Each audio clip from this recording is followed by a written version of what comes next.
Il existe un moment précis dans le destin du Mahdi que peu osent évoquer. Un instant bref, silencieux, mais d'une gravité absolue. Un point de non-retour, où l'homme comprend qu'il va devoir partir, quitter les siens, abandonner sa patrie et marcher seul vers un décret divin qui le dépasse. C'est l'étape la plus courte et pourtant la plus périlleuse avant la nuit de la Réforme. Si tu fais partie des croyants des pays francophones comme la France, la Suisse, la Belgique ou le Canada, abonne-toi dès maintenant à la chaîne Témoins d'Allah, car ces messages sont destinés à ceux qui ressentent que quelque chose approche. Le point de non-retour, quand l'âme sait avant la raison. Le point de non-retour n'est jamais un événement grandiose.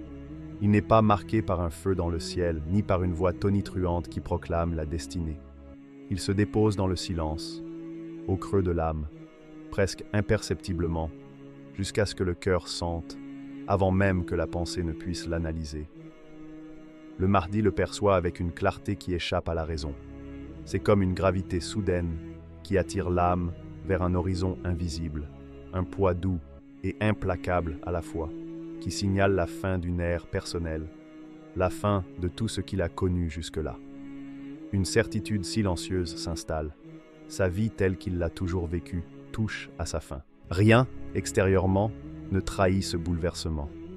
Le murmure des rues est le même, les odeurs de sa maison restent intactes, les voix de sa famille résonnent avec la familiarité de toujours. Ses habitudes matinales, le rythme immuable de ses journées, les gestes répétitifs qui façonnent son existence, tout semble figé dans le temps. Et pourtant, à l'intérieur, quelque chose s'est détaché. Un détachement invisible, subtil mais irréversible. L'attachement commence à se fissurer comme la glace sur un lac au printemps.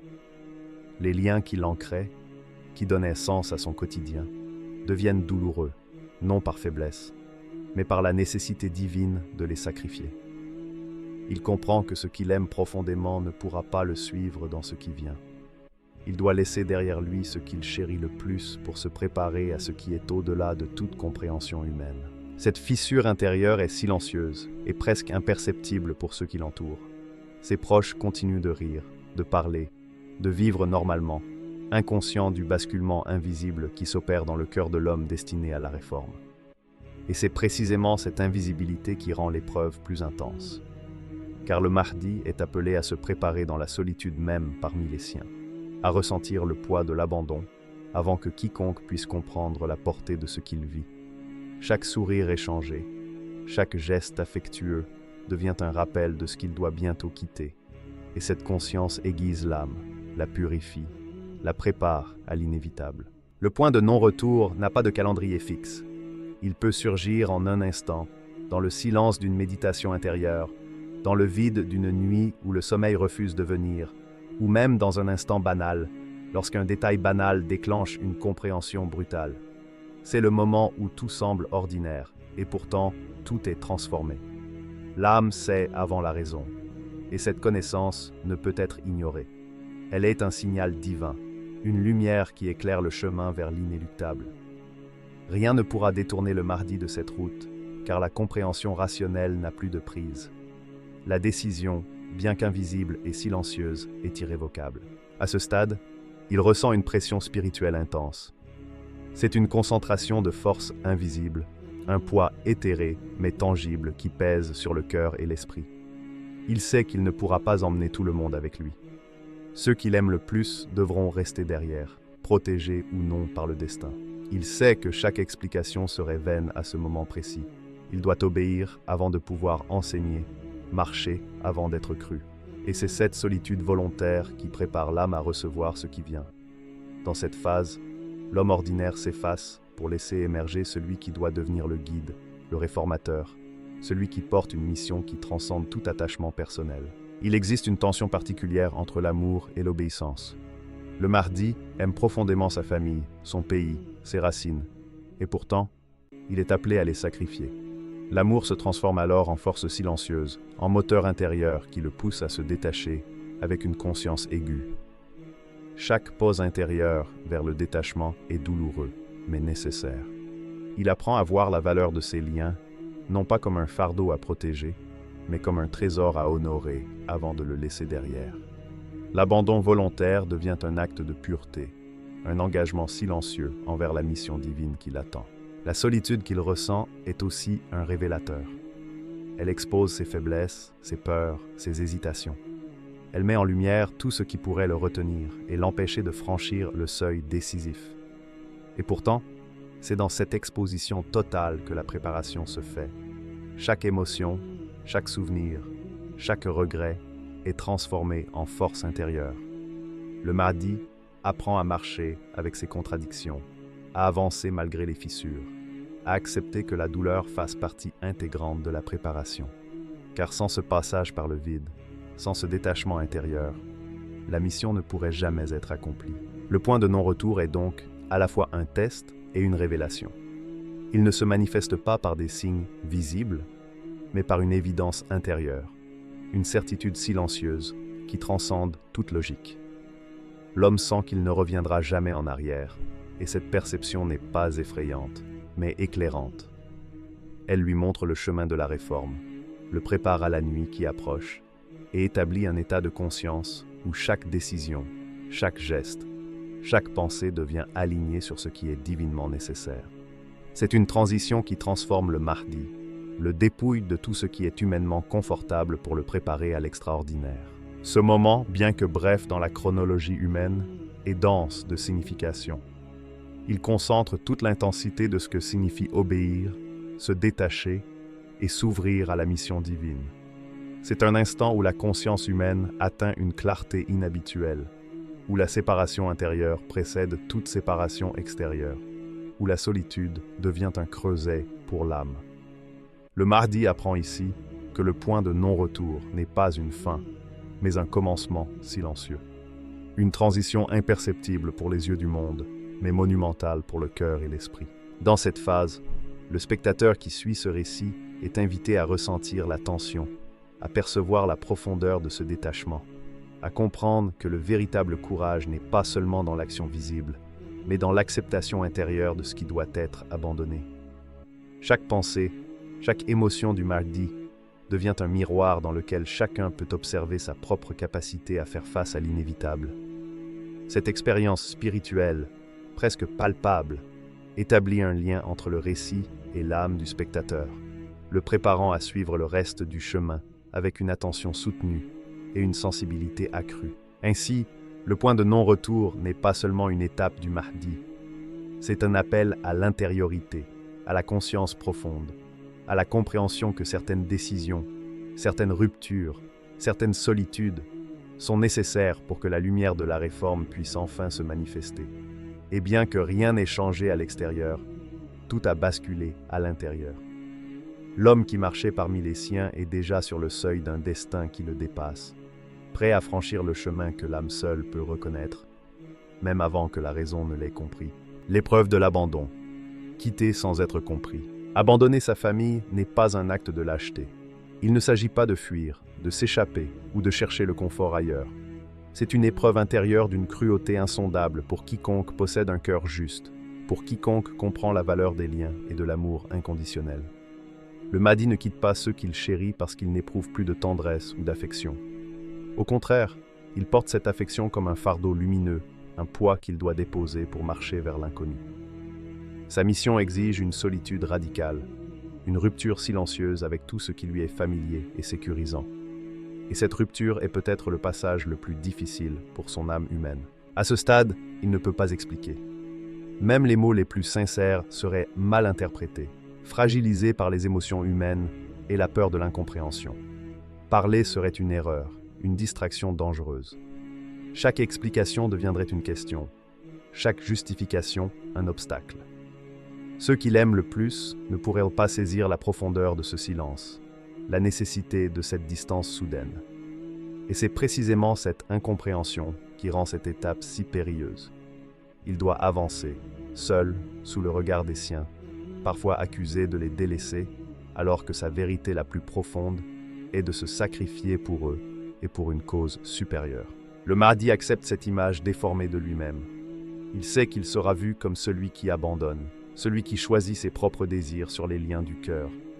Mais en réalité, chaque pas qu'il fait loin de sa famille est un acte de courage, un acte de dévotion, un acte de fidélité à un appel plus grand que tout ce que l'on peut comprendre. Il porte en lui la douleur du malentendu, la solitude de l'incompréhension et la crainte de laisser derrière lui ce qu'il aime le plus. Et pourtant, il ne fléchit pas. Cette douleur n'est pas un accident. Elle est intentionnelle, sculptée par le destin comme un aiguiseur pour son âme, une préparation nécessaire à ce qui doit venir. Chaque pas est un conflit intérieur. Il ressent l'attachement et le devoir simultanément. Le cœur crie, la raison soutient le silence. La nostalgie devient une ombre constante derrière chaque décision, mais elle n'a pas le pouvoir de le retenir. La présence de sa famille devient à la fois un réconfort et un fardeau, car il sait qu'il doit se détacher pour accomplir sa mission. Cette tension est presque palpable. Le Mahdi est à la croisée des chemins, suspendu entre l'amour qu'il éprouve et l'obéissance qu'il doit à ce qui dépasse toute émotion humaine. Le spectateur qui observe cette épreuve ressent la même dissonance. L'intimité des liens familiaux, la chaleur des souvenirs partagés et la pureté des affections humaines se heurtent à l'inéluctabilité du destin. Il est facile de juger l'abandon de l'extérieur, mais la véritable nature de cette épreuve réside dans l'intérieur, dans l'âme de celui qui doit partir. C'est une leçon de sacrifice, mais aussi de lucidité. Certains chemins, certaines missions exigent de laisser derrière soi tout ce qui est aimé pour que la lumière puisse avancer sans obstruction. Le silence est le compagnon constant de cette étape. Aucun mot ne peut décrire l'ampleur de ce qui se joue. La distance physique ne suffit pas. C'est une distance de l'âme, un éloignement intérieur qui transforme chaque geste quotidien en un rappel de ce qui est en train d'être abandonné. Et cette solitude volontaire est un feu purificateur. Elle forge le courage nécessaire pour affronter l'invisible, pour traverser l'inconnu et pour s'élever au-delà de ce qui est humainement possible. Chaque nuit devient un miroir où il voit ses peurs, ses regrets, ses attachements, et chaque matin un rappel de la mission qui l'attend. Le Mahdi comprend que cette étape exige une acceptation radicale. Il n'y a pas de retour en arrière possible. Même le plus petit écart de loyauté envers son amour pour sa famille pourrait compromettre ce qui doit venir. Et ainsi, l'abandon devient non pas un choix, mais une nécessité sacrée.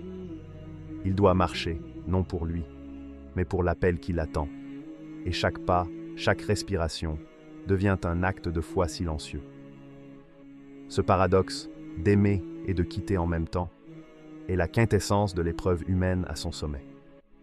La douleur qu'il ressent est un rappel constant de la fragilité de l'attachement, mais aussi de sa puissance lorsqu'il est transformé en dévotion et en obéissance. Cette étape révèle également la force invisible qui réside en lui. Car marcher seul, dans l'incompréhension et sous le poids du malentendu, demande plus que du courage. Il faut une vision intérieure, une conviction que ce qui est à venir justifie tous les sacrifices. Le Mahdi apprend à percevoir chaque geste, chaque émotion, non pas comme une perte, mais comme une préparation. Chaque larme retenue, chaque sourire dissimulé, chaque étreinte différée devient un pas vers la solidité intérieure, vers l'alignement avec le plan divin qui s'impose, inexorable et silencieux. Ce passage est donc un moment de purification émotionnelle autant que spirituelle. La solitude n'est pas un châtiment, mais un outil. La douleur n'est pas une punition, mais un révélateur. Et le malentendu n'est pas un échec, mais un instrument pour affiner l'âme. Tout dans cette étape prépare le Mahdi à affronter ce qui vient avec une clarté intérieure et une absence de doute que peu peuvent comprendre. Et c'est dans ce silence, dans cette incompréhension, dans cette solitude volontaire, que le spectateur est entraîné dans la profondeur de l'expérience. Un voyage intérieur où la beauté du sacrifice transcende la simple émotion humaine. Enfin, il y a un paradoxe dans cette épreuve. Le Mahdi quitte ceux qu'il aime le plus, mais en réalité, il les protège par son sacrifice. L'abandon apparent devient un acte de fidélité à leur bien-être et à la mission divine. La douleur n'est jamais vaine, elle est transformatrice, et chaque pas solitaire est une leçon de courage et de foi. C'est un enseignement silencieux qui dépasse les mots. Parfois, aimer signifie laisser partir. Parfois, le véritable devoir exige de s'élever au-dessus de l'instant, au-dessus de l'incompréhension, au-dessus de soi-même. La brièveté de l'étape, un moment qui décide de tout. Le temps semble s'arrêter et pourtant il s'accélère. Cette étape n'a pas de durée mesurable dans les calendriers humains. Ce n'est ni un mois, ni un jour, ni même une heure. Parfois, elle ne dure qu'un souffle. Un instant intérieur où l'univers semble suspendu, où chaque pensée devient un carrefour, où chaque émotion peut faire basculer le cours du destin. C'est la brièveté de ce moment qui en fait la tension la plus intense de tout le cheminement. Pour le mardi, ce n'est pas une question de temps extérieur, mais de temps intérieur. Chaque fraction de seconde est un choix. Avancer ou reculer. S'abandonner au destin ou laisser l'ego s'accrocher aux réminiscences du passé. Si le mardi recule, si l'hésitation l'emporte, alors la réforme se trouve retardée. Le monde reste dans son immobilité, suspendu dans une attente qui pourrait s'étirer, se densifier et se compliquer. Chaque doute devient un frein, chaque nostalgie un poids supplémentaire. Le mardi sait que reculer ne serait pas seulement un échec personnel. Ce serait un décalage dans le plan divin, un retard dans la manifestation de ce qui doit être. Les conséquences ne sont pas visibles immédiatement, mais elles s'accumulent comme des ombres silencieuses, prêtes à obscurcir la lumière de ce qui doit venir. Mais si le mardi avance, même d'un pas invisible, même dans le secret de son cœur, alors rien ne pourra arrêter ce qui est destiné à se produire. Cette avancée intérieure, imperceptible pour le monde, ouvre la voie à la réforme imminente. L'énergie de sa décision se diffuse silencieusement dans l'espace et le temps, préparant le terrain pour un bouleversement irréversible. Le moment est court, mais il concentre toute la puissance de ce qui est sur le point d'advenir. Une seule respiration, un seul choix, peut précipiter le monde vers un tournant qui dépassera toute anticipation humaine. Le danger n'est pas extérieur. Il ne réside pas dans les armées, les complots ou les obstacles matériels. Il est invisible, silencieux, insidieux. Il est intérieur. Il prend la forme du doute qui s'immisce au creux de l'âme, du poids du passé qui tente de retenir le présent, de l'amour des siens qui tire en arrière avec une force que seule la sensibilité humaine peut mesurer. Chaque souvenir devient un piège subtil, chaque attachement une tentation de s'arrêter. L'ego, jusque-là dominé par la mission et la foi, tente encore de négocier, de marchander avec le destin, de réclamer du temps, du répit, un instant de réconfort avant le saut final. Et c'est dans ce combat intérieur que la brièveté de l'étape se révèle. Le Mahdi est seul face à lui-même, face à ses hésitations, face à l'ultime test de la détermination. Cette tension transforme le temps en une sensation presque tangible. Les minutes s'étirent et se contractent simultanément. Une simple pensée peut s'éterniser et peser comme un siècle, tandis qu'un instant de foi peut ouvrir des horizons infinis. Le Mahdi apprend à reconnaître chaque émotion, chaque souvenir, chaque doute comme un signal de son âme. Une épreuve qui n'existe que pour mesurer sa capacité à avancer malgré tout. Il n'y a pas d'échappatoire. La brièveté de l'instant exige une vigilance totale, une conscience accrue, une discipline intérieure qui ne tolère aucune distraction. Le moindre relâchement et le moment critique glissent, comme le sable entre les doigts. Le spectateur est invité à ressentir cette urgence. L'intensité n'est pas dans l'action visible, mais dans la dynamique invisible de l'âme. On ne voit pas le Mahdi avancer dans le monde extérieur, mais chaque battement de son cœur, chaque respiration, chaque décision silencieuse devient un acte de révolution intérieure. L'enjeu n'est pas de convaincre, ni de lutter contre des ennemis tangibles. L'enjeu est de franchir le seuil intérieur, où la peur, le doute et la nostalgie deviennent des alliés transformés en obstacles, et où seule la détermination peut tracer la voie vers la réforme. Chaque souvenir heureux devient un poids qui tente de le retenir. Chaque visage aimé apparaît dans son esprit, comme une lumière douce qui tente de le détourner. Chaque geste familier, chaque rire, chaque geste d'affection est un test silencieux de son engagement. Avancer signifie accepter de quitter ses repères, accepter de marcher dans le vide, accepter que l'incompréhension des siens fasse partie intégrante de l'épreuve. La brièveté de cette étape n'est pas un hasard. Elle force à l'urgence, elle empêche l'âme de tergiverser, elle compresse le temps pour que l'essentiel soit révélé dans l'intensité du moment. Le Mahdi perçoit aussi que l'immobilité est un choix trompeur. Chaque seconde passée dans l'hésitation devient une opportunité perdue. Et c'est là la beauté tragique de cette brièveté. L'instant n'est pas répété, il ne revient jamais. Chaque microseconde contient le potentiel d'un changement irréversible et chaque décision de recul peut transformer des siècles de destinée. La tension atteint son paroxysme et le monde extérieur continue de tourner comme si rien n'avait changé, ignorant le combat silencieux qui se déroule à l'intérieur d'un seul homme. Et dans cette intensité, il y a aussi une révélation.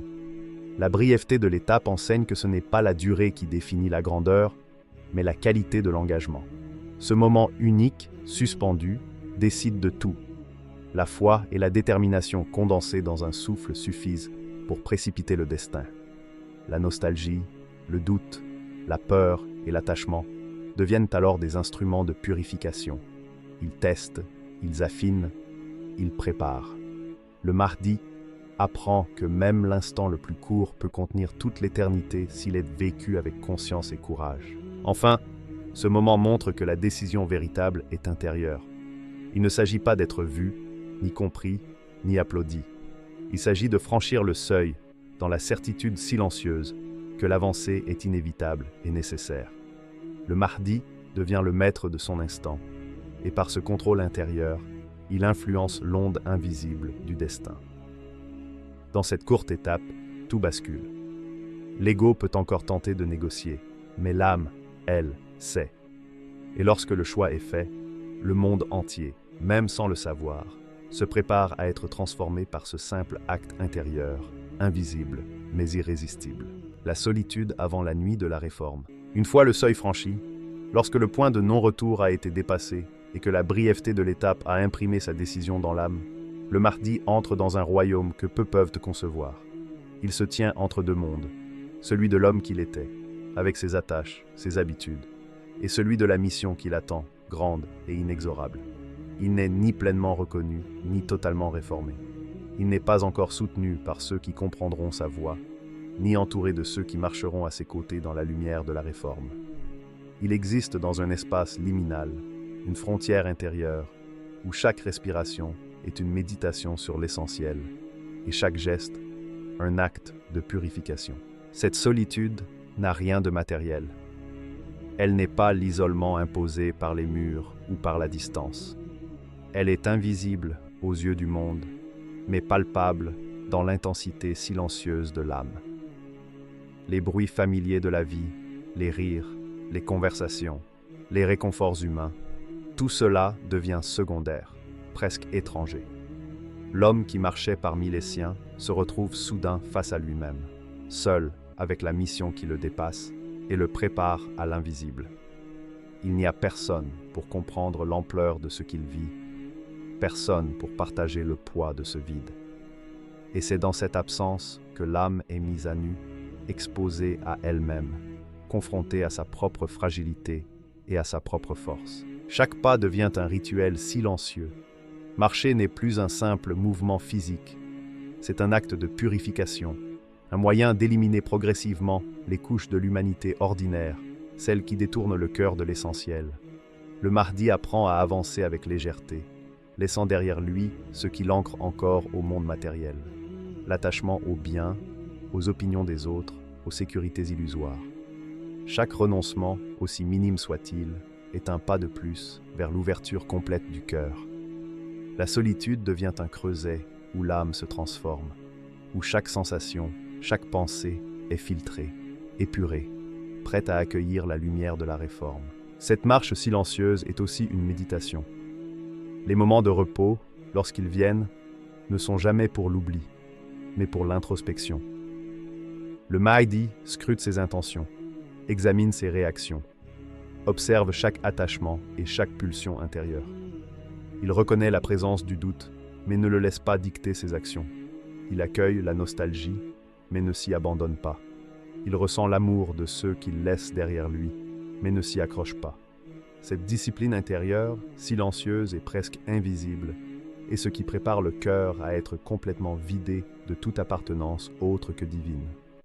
La nuit de la réforme, il le sait, ne descend que sur un cœur libéré de tout ce qui pourrait distraire de l'appel céleste. La solitude du mardi est paradoxale.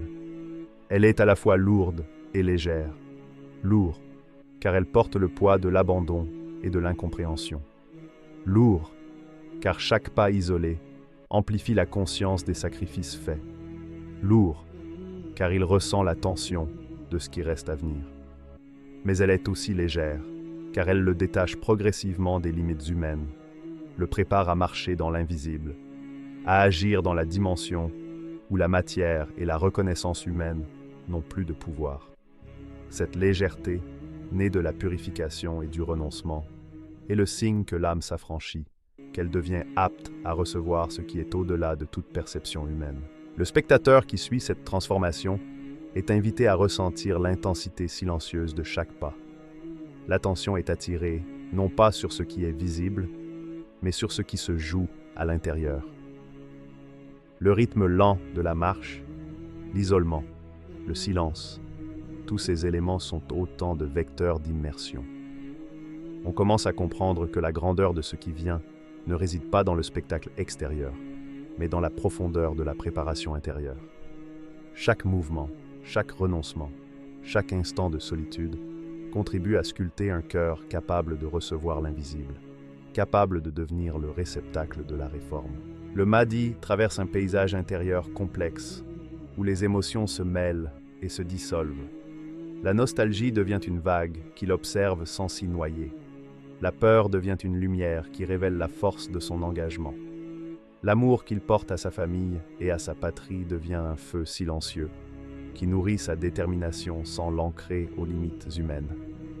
Chaque souffle est un acte de discipline, chaque battement de cœur un rappel de la mission. La solitude n'est plus une absence, mais une présence intense, une compagnie silencieuse qui l'accompagne dans chaque décision. Il existe également un rythme cosmique dans cette solitude. Les nuits deviennent des miroirs de l'âme, les étoiles des témoins silencieux. Le ciel observe, et à travers ce silence, le Mahdi perçoit l'invisible. Il apprend à marcher avec une attention accrue à chaque mouvement intérieur, à chaque pensée qui pourrait perturber la clarté nécessaire. La solitude devient un espace sacré, un sanctuaire intérieur où l'homme ordinaire est dépouillé pour devenir le serviteur prêt à accueillir la transformation. Tout ce qu'il traverse est nécessaire. Chaque renoncement, chaque silence, chaque marche dans l'invisible est un fragment de préparation qui rend possible la nuit de la réforme. Enfin, cette étape montre que la solitude n'est pas une fin en soi, mais un passage. C'est une matrice où l'âme est réordonnée, un espace où l'humain se détache progressivement de lui-même pour devenir réceptacle de la lumière divine. La nuit de la réforme, lorsqu'elle viendra, trouvera un cœur vidé de tout attachement inutile, un cœur capable d'être entièrement consacré à la mission. Et même si le monde extérieur ignore encore cette transformation, l'âme du Mahdi est déjà en train de franchir les limites de l'humain pour se préparer à l'extraordinaire. L'ultime préparation, l'homme avant la transformation. Juste avant la nuit de la réforme, le Mahdi est encore un homme. Pas un guide reconnu, pas un réformateur acclamé, pas celui que le monde attend. Il est simplement humain, avec la fatigue profonde d'un chemin parcouru, avec les cicatrices invisibles de décisions silencieuses, avec l'âme dépouillée de tout ce qui pouvait encore le retenir. Il est nu émotionnellement, exposé aux tourments du doute, aux élans de nostalgie, à la solitude écrasante qu'il a choisie. Et c'est précisément cette nudité intérieure, cette absence de protection superficielle, qui le rend prêt à franchir le seuil ultime. Car l'homme qui se transforme n'est jamais celui qui possède encore des chaînes. Il est celui qui a appris à marcher dans le vide, celui qui a accepté de se tenir face à l'inconnu avec rien d'autre que sa foi et son obéissance. Il n'a plus rien à perdre, plus rien à protéger, plus rien à défendre pour lui-même. Chaque attachement, chaque espoir, chaque lien a été volontairement relâché dans les étapes précédentes. Le point de non-retour, l'épreuve de l'abandon, la brièveté de l'étape, la solitude silencieuse. Tous ces passages l'ont dépouillé jusqu'à l'essentiel. Et ce vide n'est pas un effacement, mais une préparation. Il est le réceptacle de ce qui doit venir. La fatigue, l'épuisement, la douleur émotionnelle, tout cela devient le terrain fertile pour l'éveil, pour la transformation irréversible. Plus il se tient nu face à lui-même, plus sa capacité à recevoir la lumière et la guidance est grande. À ce stade, le Mahdi comprend quelque chose d'essentiel. La réforme n'est pas un processus confortable. Elle n'est pas une élévation douce ou progressive, une ascension paisible vers la reconnaissance et le pouvoir. Non, la réforme est une rupture irréversible. Elle ne tolère ni regret, ni retour en arrière, ni hésitation. L'homme avant la transformation doit être capable de laisser définitivement tout ce qui a été quitté derrière lui. Le moindre regard vers le passé, le moindre désir de reprendre ce qui était familier, pourrait compromettre l'intégrité de la mission. C'est pour cela que le point de non-retour n'est pas un simple moment. C'est une garantie intérieure. Il assure que, lorsque le Mahdi sera réformé, il ne se retournera jamais, qu'il ne cherchera jamais à retrouver ce qu'il a laissé. Le spectateur est invité à ressentir l'intensité de cette préparation. Chaque geste, chaque respiration du Mahdi devient une leçon silencieuse. On voit un homme humainement brisé, mais spirituellement affûté. La fatigue qui plie son corps est le reflet de la tension intérieure, de l'engagement total. La solitude qui pèse sur lui est la matrice dans laquelle se forme la force inébranlable. La dépouille de tout ce qui est terrestre prépare l'âme à l'absolu, à la pureté de l'obéissance qui transcende l'ego et la temporalité humaine. Ce point de non-retour a également un aspect libérateur. L'homme qui a tout laissé derrière lui découvre paradoxalement sa véritable liberté. Plus aucun attachement n'entrave ses pas, plus aucune peur ne le retient. Chaque décision, chaque mouvement, chaque pensée est désormais dirigée par l'unique impératif, l'obéissance divine. Il n'y a plus de lutte intérieure pour concilier amour et devoir, passé et futur, désir personnel et mission. L'homme est purifié de ses limites humaines, prêt à recevoir la responsabilité qui dépasse tout ce qu'il a connu. Cette préparation, silencieuse mais intense, est ce qui permet à la transformation de se produire sans résistance, sans heurts, avec une fluidité qui semble surnaturelle, mais qui est le fruit d'une discipline intérieure absolue. Le Mahdi se tient donc à l'orée de ce qui ne peut être décrit que comme un basculement total.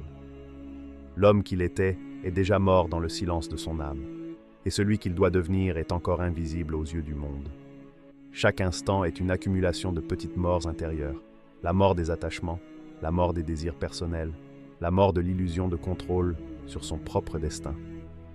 Et c'est cette accumulation qui fait de lui un être capable de la réforme. Un cœur et une âme vidés de tout sauf de la dévotion et de l'obéissance. Il y a une tension particulière dans ce moment. L'homme, avant la transformation, est à la fois vulnérable et puissant. Sa vulnérabilité vient de ce dépouillement. Il est exposé à la solitude, à l'incompréhension, au doute. Sa puissance naît de cette même exposition.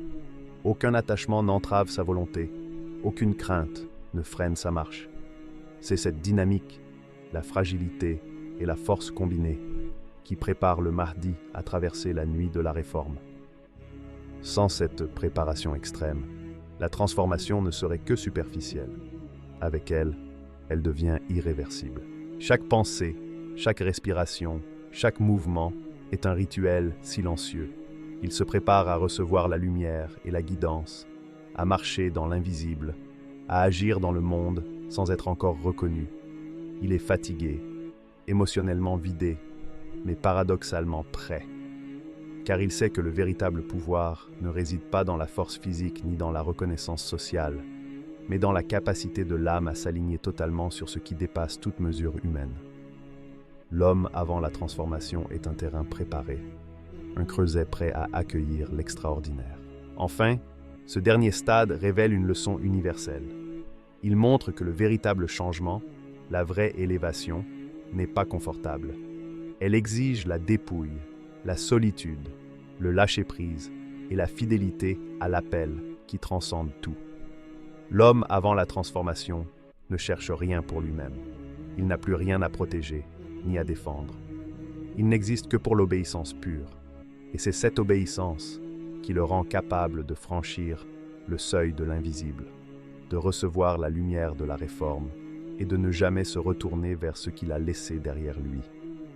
La rupture est totale, la préparation est complète, et l'instant de transformation approche avec l'inexorabilité d'un destin divin. Ce moment dont nous avons parlé est presque invisible dans les récits, et pourtant, il est le plus dangereux de tous, car c'est là que tout peut s'arrêter, ou tout commencer. Le Mahdi approche de ce seuil, et lorsque ce point de non-retour est franchi, la nuit de la réforme n'est plus une promesse lointaine, mais une réalité imminente. Reste attentif, reste éveillé. Et si ce message a résonné en toi, abonne-toi à la chaîne Témoin d'Allah, car ce qui vient ne concerne pas seulement un homme, mais toute une génération.